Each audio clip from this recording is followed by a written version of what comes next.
Hello,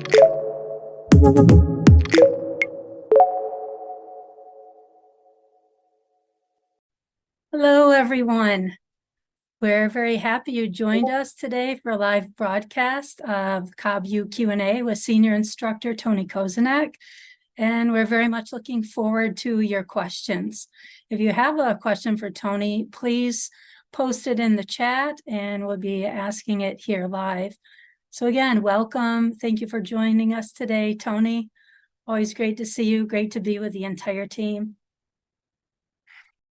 Thank you, Mary. Yeah, it's great to be here, and I really appreciate your help. I've been doing some broadcasts during the week in which I'm the only person sort of running the broadcast, and to just have the questions presented so that there's nothing else that I have to think about it really makes it a lot easier. I really appreciate it. Plus all the other things that you and the whole team do, which is like too much to even mention, but for the viewers, it's great. I have a fantastic team. During the war that's been going on, and is still going on, we've changed the nature of our broadcasts. Usually on Sundays, we have a different form of Kabbalah Explained Simply. That is, different instructors approach different topics, some very scientific, some spiritual and so on, but it's kind of business as usual in terms of teaching. But over the last few weeks, we've only been doing Q&As because, well, it's not business as usual. We are in the midst of something that Kabbalah prepares a person to work with, understand, and bring to a good conclusion. So everything has been Q&As on Sunday.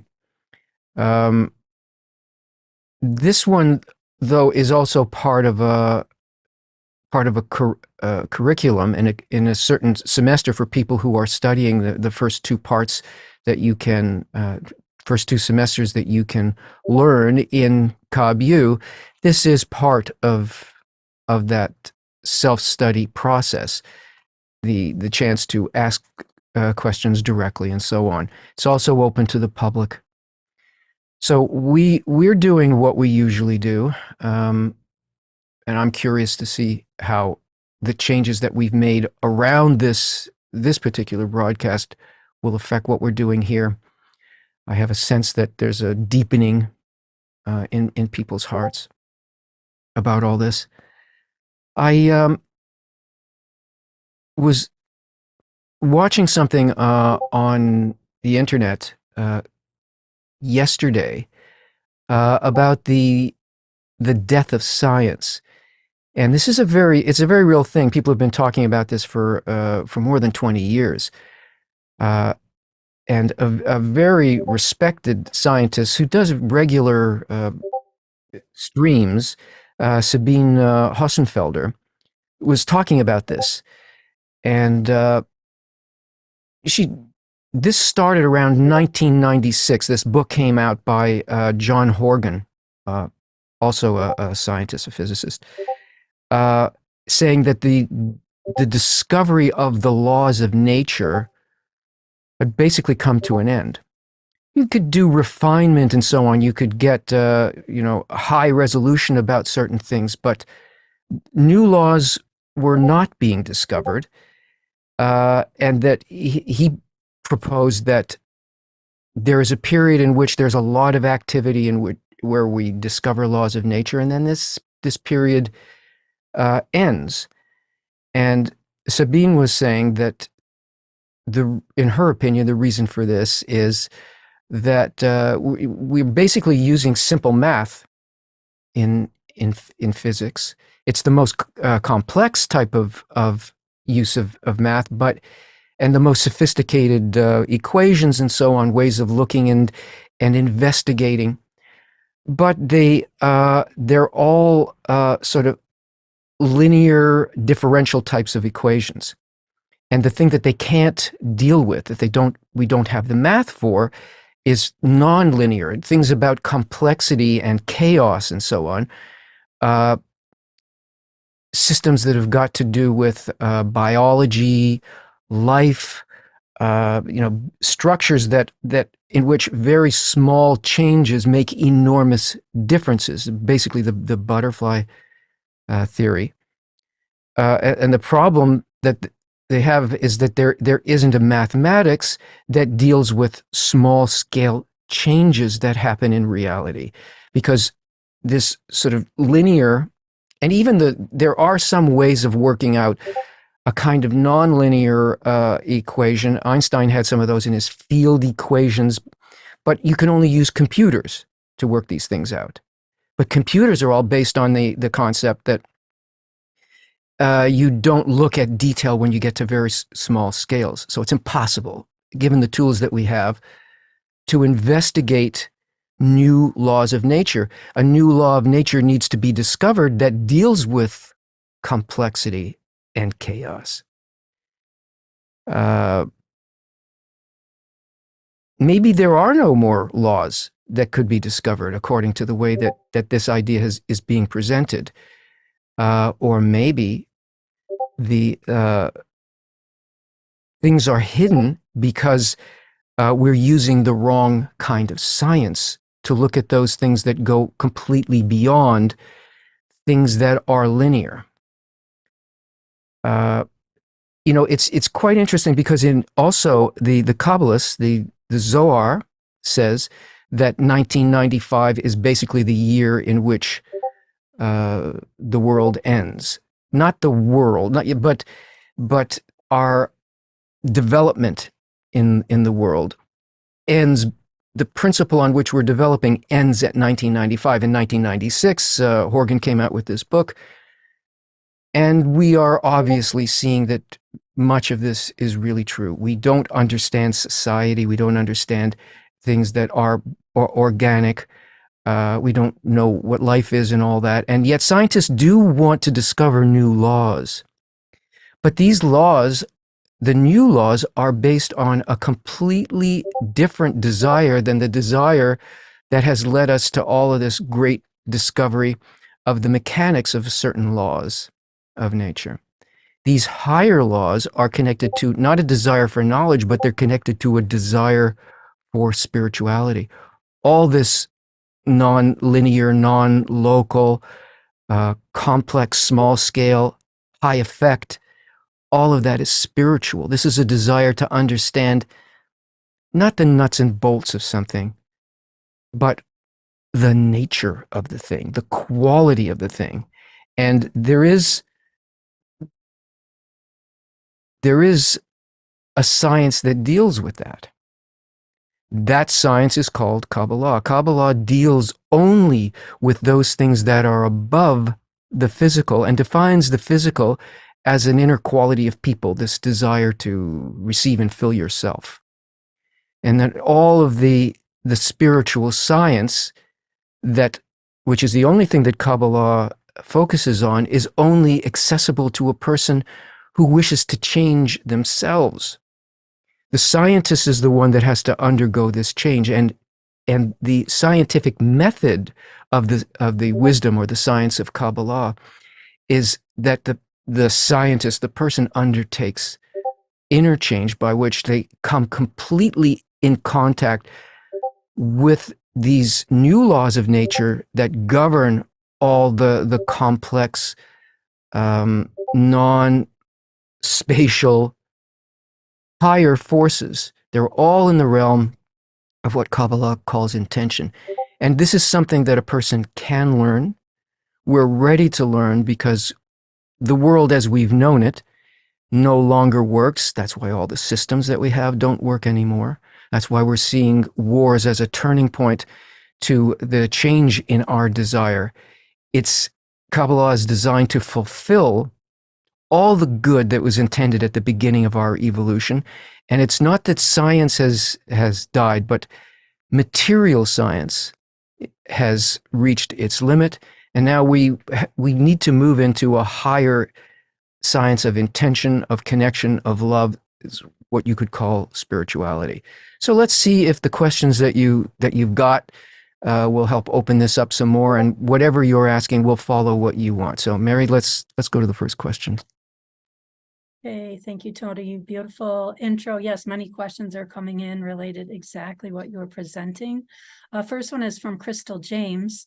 How many of us does it take for our love and heartfelt prayers to change the collective consciousness into world peace and final correction? It requires all of your heart. It's not a number, it's a quality. The degree to which one is committed and wants to annul to this quality of the creator, of the upper force, wants this enough to make that the most important thing, then it does happen. It's not a matter of number. If you're working with people, even just two people working together is enough to generate a field that is like that, a place where the higher law can work. 2, 10. If you want to look at percentages in terms of the history of the world, the big changes in society, consciousness, and evolution on the cultural or societal level happened with a very small number, even 10 people. If you think about art and the revolutions of art or science, they all happened with very small working groups. And everything that they did spread to, accrued to the rest of the world and became understood in a different way, but for the benefit of the rest of the world. So tiny. It's tiny, but it has to be sincere and complete. The next question comes from Johnny Joseph. My question is, should I fight the physical, adversity, etc., or accept it as being a consequence? Well, it depends on what the adversity is, doesn't it? If your life is in danger, or the lives of the people that you care for, or the health of the world and so on, yes, you have to take physical steps. We are what we are, but it's not all that we are, the physical thing. So first we protect and care for, and at the same time we work on the level of understanding that this is a force of love that's developing us out of places that we wouldn't leave on our own, because at the moment our inner quality is such that we cling on to certain type of reason and self-satisfaction and so on, and it is our nature. It's not our fault. We're built this way, but it's this selfish inner nature that is being evolved, and it won't move unless great forces come to work against it. And when we come to work with each other in understanding, accepting, and seeing the good behind this, then the need for these great forces against us, mitigates. And then we move forward with much less of this, because we're already aligned with the purpose for which we're being evolved. We're aligned with that force evolving us. Mary? Okay, next question comes from Need to Know. Tony, could you possibly explain what Israel is or means beyond the geographical? Israel comes from the Hebrew root of two words, which is yashar, which means straight, and El, which is the creator or the upper force. So yashar El, Israel. And it means a desire, the spiritual desire that a person may have for wanting only a direct connection, a direct experience and attainment of the quality of the creator. Therefore, anybody who has this desire is considered, according to the Kabbalists, is considered Israel.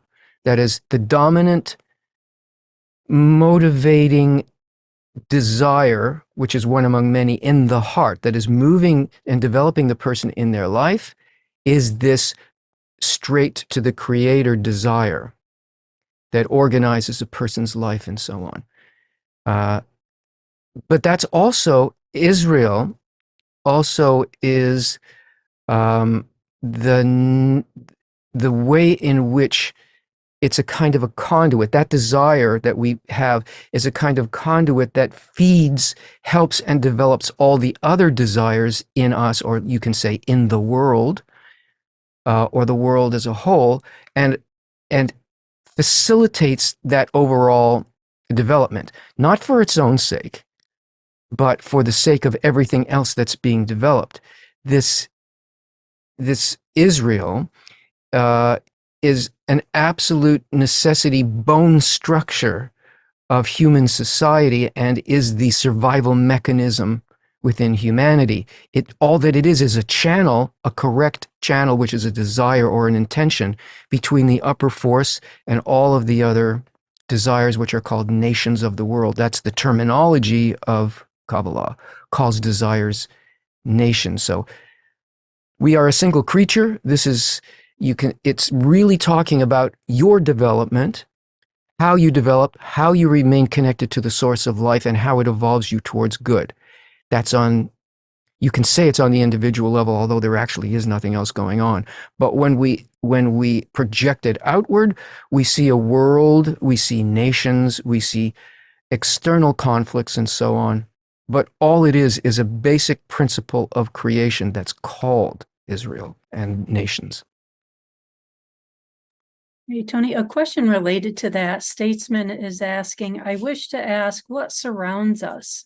What makes these things happen? Light that we have yet to bring into our awareness is what surrounds us. There is a single eternal fountain, you could say, of light and goodness that surrounds us. Our nature obscures this from our perceptions in any way. To the degree that we become like it, we begin to feel it and see that it's there. But there are no individual different things. There are no objects. There's none of that. There is just an all-inclusive love that we are part of. That's what surrounds us. The Kabbalists call it light. Light is the transmission of a good intention. Okay, following that, Dennis Ibrahim is asking, how does one know he or she has attained spirituality? Well, you can only measure it in relation to other people. And it's how you feel about other people. You know by your tendency. Well, there's a couple of things involved. First of all, a tendency to want to find ways to connect and to give. In the heart, not talking about the physical stuff. What do we truly want? There's this measurement. Do we feel more and more, not that we can do it, but that we want it. That all of the events of our life, which seem to be and are in a helpful way pushing us away from that, are leading us to desire, to want to be like the force of giving, to want to be able to connect, to want to be able to connect in a way that is completely helpful and supportive of the people and the world as a whole. You don't need to know that you don't need to see that you're doing it. You need to see that you want it, because it's not the act that is the reality. It's not the action. It's the intention that is where reality really sits. All of this other stuff disappears. Only the actual desire and intention is really what is deathless. And that's what we need to change in us. And everything around us is actually helping us do that. If you feel that you're indifferent, if you don't care, okay, so then at that point nothing's happening. You're not developing, you're not working with it. If you feel that you can't do it and you want to do it, yeah, you're doing something.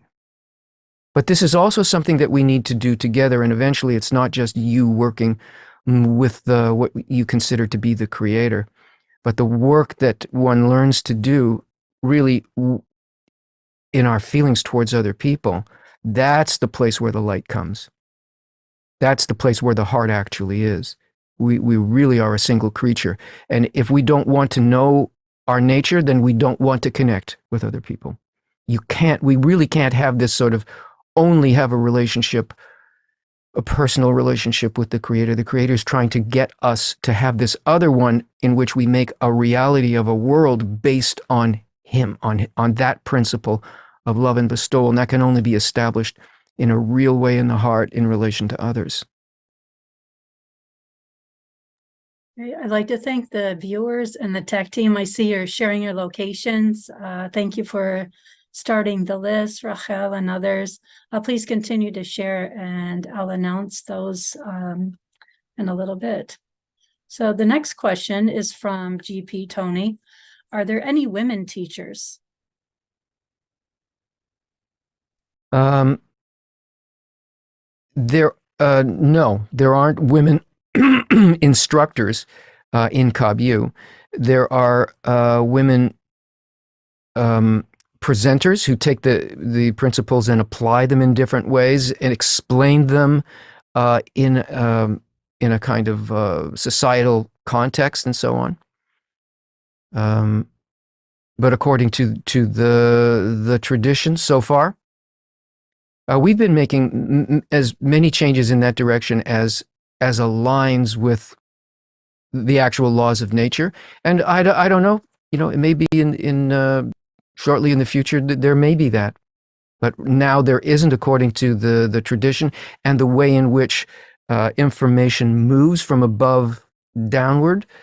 There is a meaning to male and female in Kabbalah, which is that male means bestowal and female means reception. These are just terminologies. They're ancient kind of terminologies instead of the use of terms of physics and so on. In inner work, it's defined that way. And those two qualities exist in biological men and women, but in terms of their inner work, the soul and so on, there's no difference between men and women. Just on this level, how it works, there are certain structures there, and we follow them until we're guided to change them, if they're appropriate. GP has a second question. What is the Kabbalistic view of angels, and do they assist us in this world? An angel is an upper force that is already completely annulled to the primary, to the Creator. We see that here in terms of laws of nature, forces. Animals are like angels. They are completely annulled to the flow of nature. They obey by instinct and not by choice, and so on. So any force that is completely under the control of the Creator, of the upper force, is called an angel. We, in physical science terminology, we call these things forces, like electricity and so on. That's an angel. Do they assist us? Oh yeah, they give us our life. They're above us. They sustain us. Everything that we need is supplied by these forces. And likewise, there are such forces as a person begins to learn and connect, in other words, to ascend. We have the help of a whole array of forces that are there for us basically to perceive and climb on, in a sense. But are they like people, and wings, and they're thinking, I'll do this for this person and not for this person? No, that's not it. It's more aligned with forces in physics. It's not. It's emotional, but it's closer to that than to the mythological ideas. Natalie Steenbach has a question related to what you were sharing at the beginning of the broadcast, Tony. If humanity's growth stopped in 1995 with love, unity, and change of egoism, according to Kabbalah, is there a time frame for positive change and no egoistic growth for humanity? Yes, and we're in the opening of that right now. You see, it's not that everything stopped. It's just that the egoistic form of development and the material form of development stopped providing anything for us.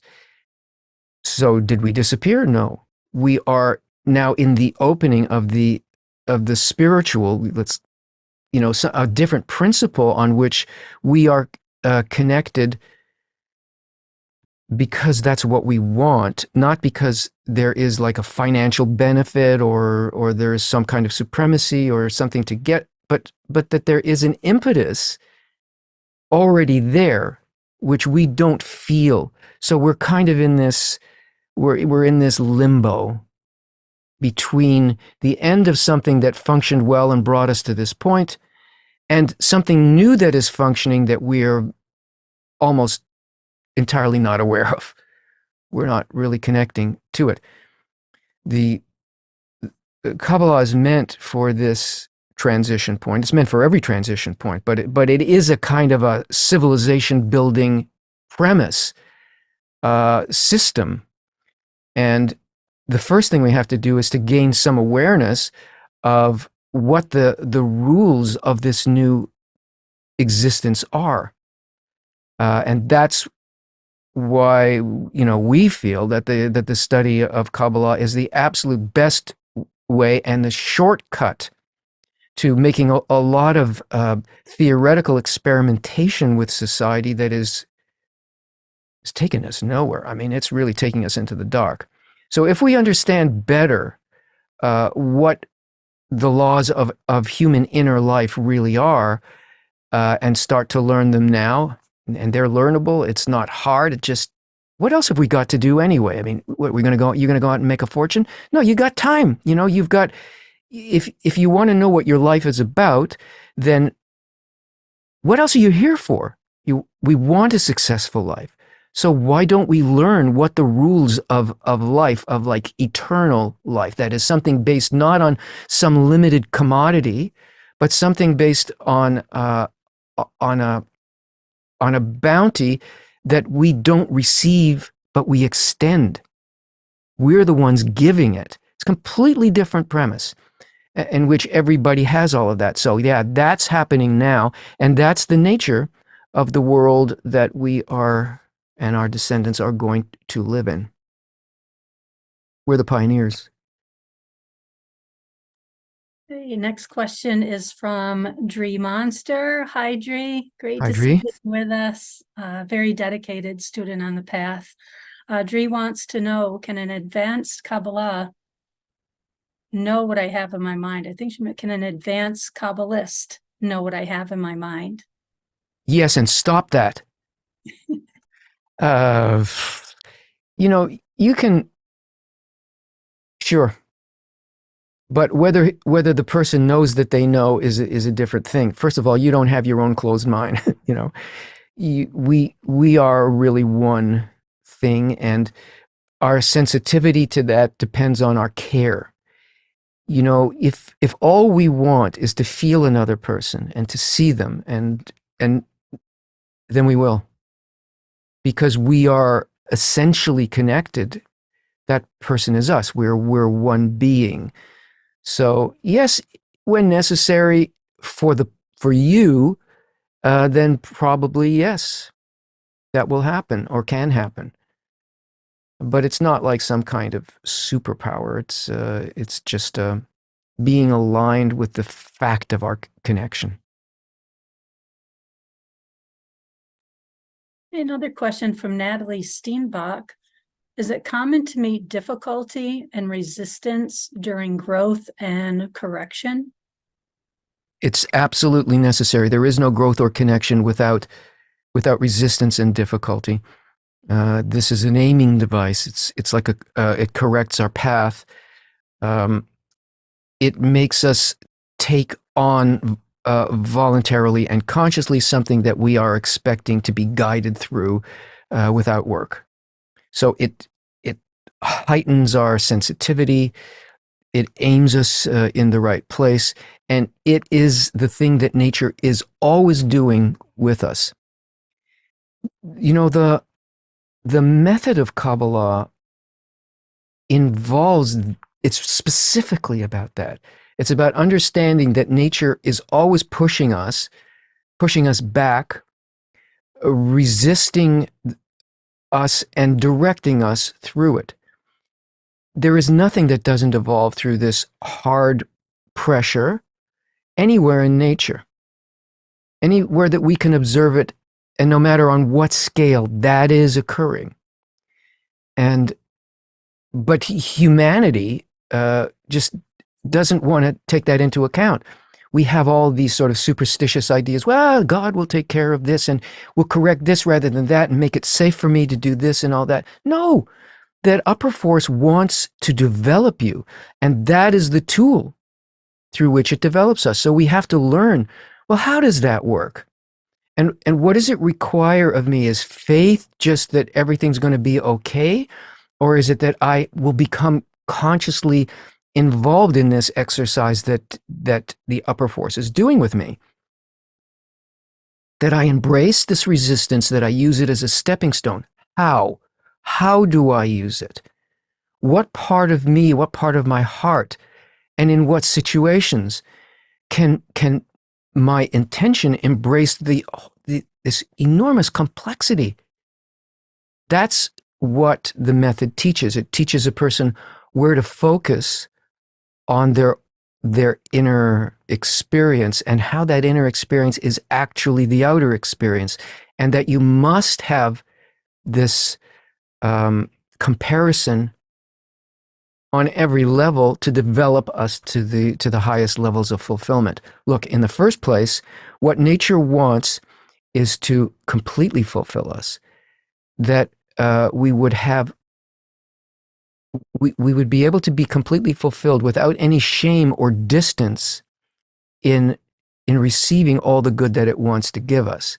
So it has to show us how it's working with us so that we understand how to do what it's doing. And when we do what it's doing, we understand what it's doing as though we would have done that upon ourselves.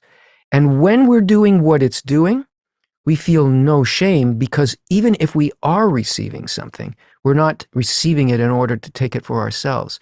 We are doing it in order to be engaged with that upper force. We're doing it with it and for it. Now, there's detail, and there's simple methodology, and then there's also the necessity to develop a body of experience so that we can see what that is and really understand our own nature. But that's basically what the wisdom, the science of Kabbalah is about. It's about that very thing you're asking about. Yes, that must happen, and we must learn how to deal with it. Okay, next up we have Falera J asking, what happens after death according to Kabbalah, and how can we prepare for a good afterlife? Well, basically, there's no afterlife.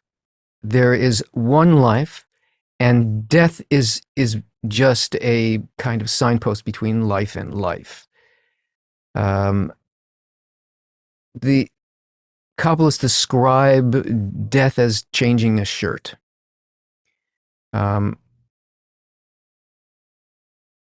Everything that can be achieved, which is the totality of reality, is intended for us to achieve it now, in this world, in this incarnation. It's all attainable here, and that allows a person to live in sort of, you could say, in two worlds. There is the material perception, which includes the barrier of, so-called border between life and death. And there is the higher one, which is above space, time, and any sort of separation. And a person can perceive and live in both of those states at the same time. The upper one, the spiritual one, or the more inclusive one, being the dominant place from which things are viewed. But these two levels are necessary. It's just like that same idea of the resistance that we get from nature in order to develop us. That level has to always be there. So life and death are concurrent in Kabbalah. And it's being able to perceive and live understanding both of them, or I mean rather experiencing both of them, that is life after life after life.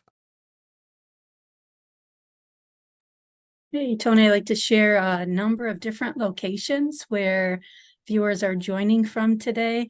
We have Sydney, Australia, Chandler's Ford in the UK, Utah in the US, Colorado, also in the US, New York City, the middle of Tennessee, Romania, Pittsburgh, Pennsylvania, Rotterdam, Colorado, London, England, France, Caracas, Netherlands, Zimbabwe, San Diego, Denmark, Brazil, Iowa, Tracy, California, Barcelona, Spain, Melbourne, Australia, Dublin, Ireland, North Carolina, New Mexico, Florida, New Jersey, California, France, Poland, Norway, South Africa, Bogota, Colombia, Victoria, BC, Ohio, Germany, Leipzig, San Francisco, Norway, and this lucky person lives in St. Lucia in the Caribbean.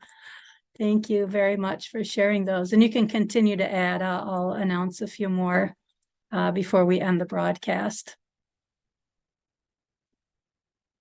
Okay, the next question comes from Farsan PV asking, it seems like all through history, Jewish people have struggled to survive, and yet they have. Why is that? And why was Kabbalah given to Jewish people and yet made it so difficult for them to survive? Kabbalah was not given to Jewish people. Kabbalah was given to the world as a whole, and what we think of as the Jewish people was actually people who came from 70 so-called nations in the period of Babylon. These are all people who followed a teaching of Abraham. So it is the Jews, or the Jewish people, are actually the ancient United Nations, the first United Nations. It was people following an ideal of connection at a time where there was, similar to the time that we're having now, where there was an explosion of egoism and separation in Babylon. And that's what the Tower of Babel is about. It's like chaos, Bilbul in Hebrew. And Abraham taught how to make a connection over separation. In other words, how to be living in these two states, and how nonetheless to be in unity despite this other quality that was also developing. And that idea is the essence of the survival of human life. So it's not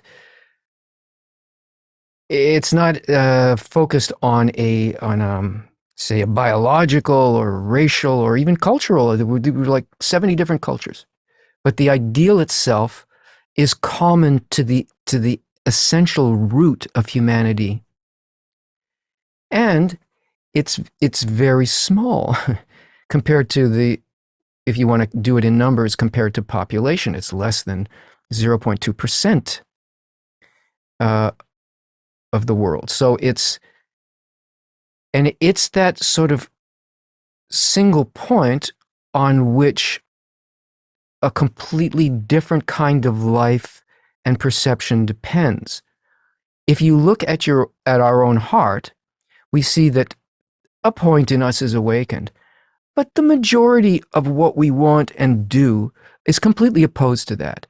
There's nothing in our will to receive that really wants to live for others, for the benefit of others, that wants to give up even anything that has to do with personal fulfillment. It's got to do with the nature of humanity itself and the place in which we see this struggle between the will to receive and the will to bestow, if you want to project it out in a physical thing in terms of people. It must survive because it is the essence of life itself, this ideal.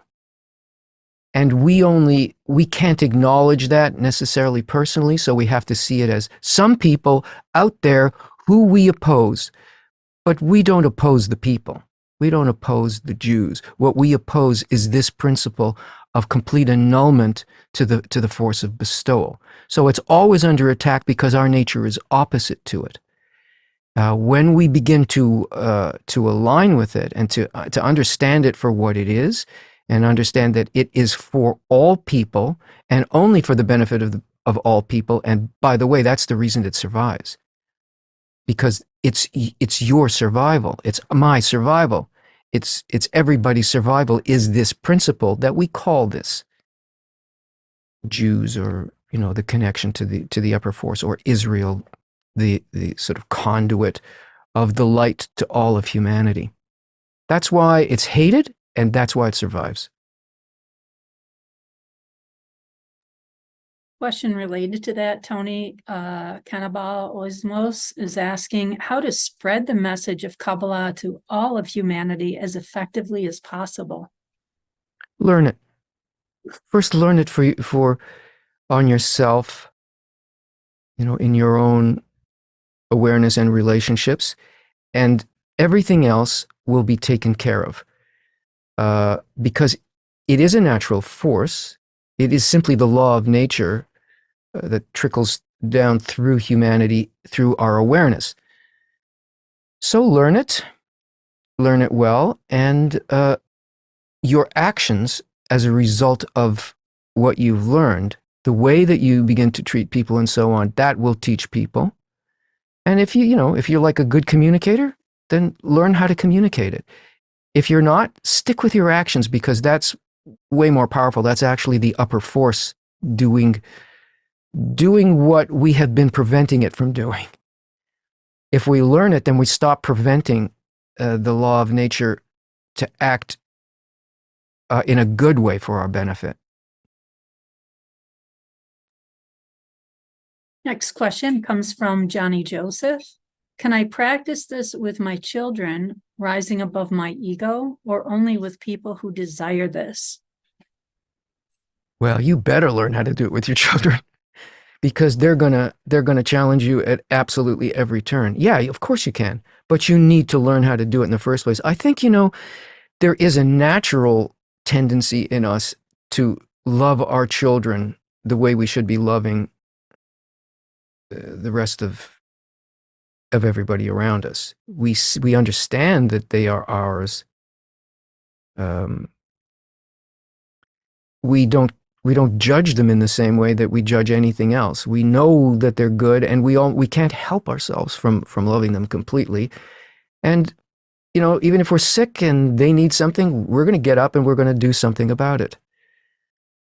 This is the way that we need to treat the rest of our life.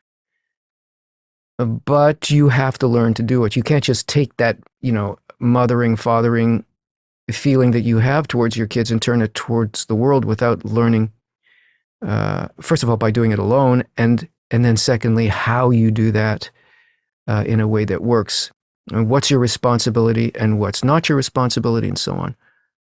But that's the idea, yeah. The next question comes from Laredo. What is the spiritual value of doubt in the journey towards spiritual development? Doubt allows us to work on a completely different principle than proof. Doubt is the trigger for faith. And the definition of faith in Kabbalah is direct experience of the Creator. Now, we have a lot of definitions of what Creator is that have nothing to do with it. It is this force of good that does good. Where do we see it? No, you feel it. And this is where reality is tested. So faith is a necessary thing that moves us off, out of the depending on the five senses for confirmation. We don't exclude them, but we don't depend on that totally. The five senses are also a form of doubt, really. So it moves us to a place where reality exists and where confirmation exists, and doubt is our friend. Doubt is the thing that says, do I want this nonetheless? Yeah. Next question comes from Liza SM. She actually has two questions. First question, how do we stop reacting from our ego when we feel triggered because of our conditioned perception? Well, it's a matter of practice. The first thing is to recognize that everything is coming from the upper force. It's not being done to us by people, and nor are our reactions purely our own. Everything is in the hands of the larger system. And if we attribute the things that happen, like if we say this is happening, but the cause of it is the upper guidance. If we can just take a moment and think that way, then we can sort of relax into the situation, and there's already a change there. The more that we do that, we become aware of a second step that has to happen for us, which is, well, what would the opposite of this reaction be? You know, what if that person's not doing this to me, or that object is not doing it to me, and then what is it requiring of me? It wants something good for me? Okay, this is what I'll justify it and say something good is supposed to be happening here. Now my heart is looking for, what could that be? Oh, would it be that? No, that's too hard. It couldn't be that. Oh yeah, it's that. It's that. So the more we go through these types of discernments about what's happening, it becomes a habit.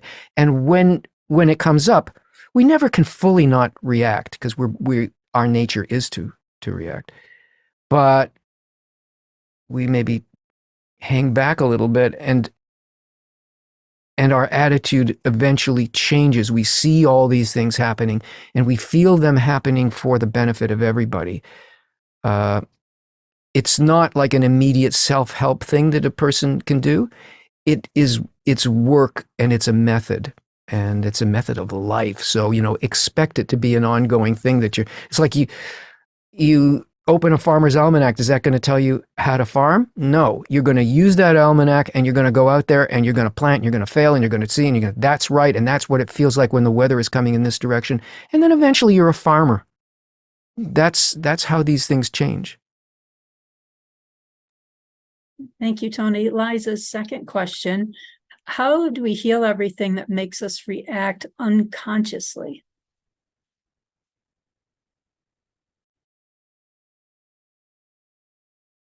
We need to work against this complete unconscious reaction. All right, react. You have to react, or you can't locate that thing that you need to be working on. So don't think you shouldn't react. And the healing comes because we want to have correct connections between us for the right reason. We don't do the healing. Nature, the force of nature, which is the desire of the upper force, heals us because it's developing us towards good and healing. We have a small part in this, which is to take what we're given and aim it in the right direction. The healing happens as a result of the light, not as a result of any power that we have. Okay, next up, we have a question from To Be Conscious. Hi, Tony. Is there such a thing as an upper force protecting certain individuals or peoples?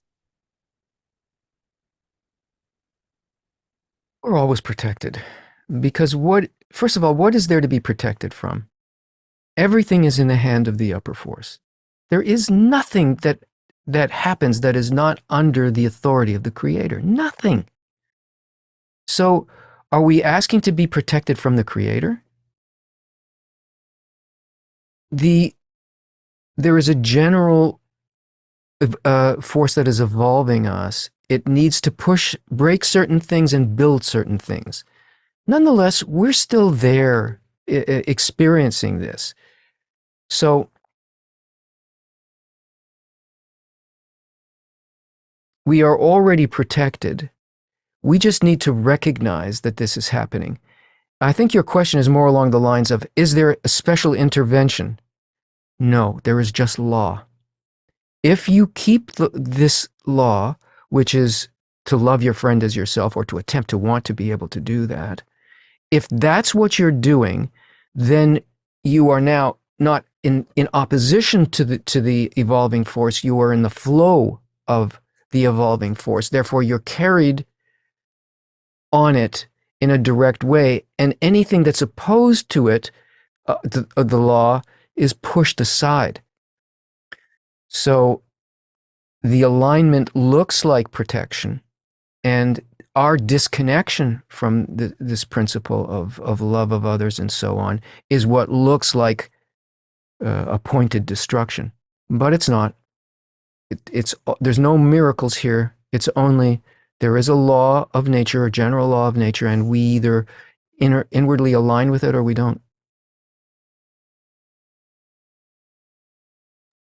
Next question, Tony, comes from Sweber77. Why does Dr. Lightman wear a kippah and others don't? You used to wear one too. I've listened to other teachers at KabU who say none of the Jewish rituals are necessary anymore. Could you clarify? Thank you. Yeah, well, Rav Lightman is he's an observant Jew. And I also was and somewhat am, but I don't use the external symbols at all. For me, I'm interested in working on the level of intention of the teaching, and it's also, this is not meant, these outward actions were meant for a certain period of time, and they are memory devices for us to remember what the real intentional level of things are. The Kabbalah is intended for the entire world. Judaism is it's a religion, it's sort of cultural, but it is not the essential law itself. It's just for a people, and just like you'll find Christianity takes on certain external forms, and yet its real underlying basis is also Kabbalah. So we don't want to put up any barriers, unnecessary barriers, for people to be able to receive their birthright, like what they deserve to have. So that's why I don't use any of the external stuff. I'll leave it there. There's nothing wrong with it for anybody who wants to do it. But if you want to reach the world because you're supposed to reach the world because it's for the world and not for you, then you do what will achieve that. Tony, next we have a question from Jiran De Silva. Tony, I study Kabbalah. Am I a Kabbalist? Are you a Kabbalist? What is the definition of Kabbalist? Well, it doesn't really have a definition. I think of it two ways. One is as a term for attainment, that one has attained the opposite quality to some degree of bestowal by means of the method of Kabbalah. That would be a person in attainment is a Kabbalist. So there is like one teacher, usually in a generation. Usually, there may be more. That you call a Kabbalist. But a Kabbalist student is also, it's also a Kabbalist, but it's really a Kabbalist student. And as far as what I am and so on, I'm not going to answer that question. It's not good for me. It's not good for you. Okay, next up, a question from GP. In the Question Your Reality course in KabU, I watched a video with Dr. Lightman. And if I understood correctly, he said that we can demand that the Creator assist in crises. How do we do that? Well, first of all, that's all we can do at any time, regardless of whether there is a crisis or not. We have the ability to directly ask for what it is that we want. And when we ask, then things can change. If we're trying to do this by our own strength, nothing changes. That just embeds us into our spiritual egoism. So it's not just crises, but certainly in crises. Why not ask the one in control of absolutely everything to help? But also, it's important to, when asking, to be aiming this from, in the right way. For what reason are we asking? But basically, there's no place else to turn, and that ear is always open if the prayer is wholehearted and for the right reason, meaning that you have nowhere else to turn for your spiritual development, for your physical well-being, for anything. And I think we're just about done, right? So if there are some announcements, let's see if there's some time left at the end for another question. Why don't you go ahead, Mary? Okay, yeah, sure. Also, a few other locations that have been shared. We have yours from Italy, DC, Uyo, Nigeria, Germany, the UK, and Madrid, Spain. And the announcements for today. If you want to join KabU, if you're not already a KabU member, then we invite you to join. You can find the links in the chat.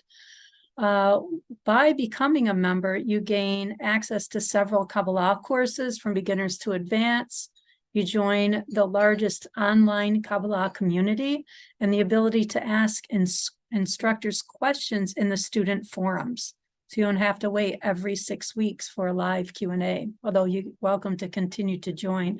You also have access to a KabU exclusive weekly webinar, and you'll get access to the next Kabbalah Revealed course with Tony, and that starts on December 10th.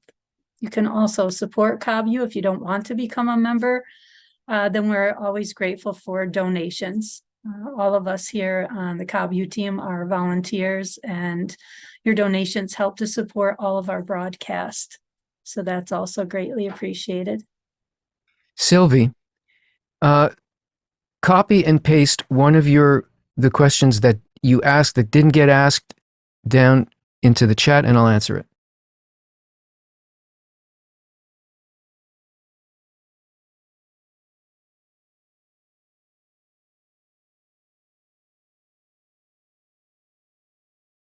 Or don't.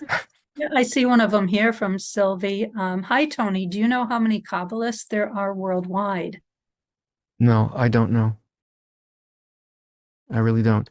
I'm not aware I'm not aware of many, because there's certain quality that you would see and feel, and but there can be hidden.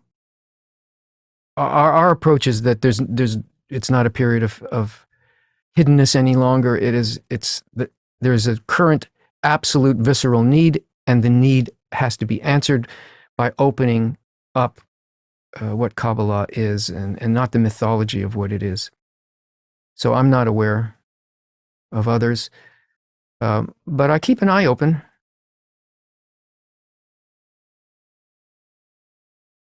And I guess that's it. Okay, so thank you, friends. I enjoyed your questions a lot.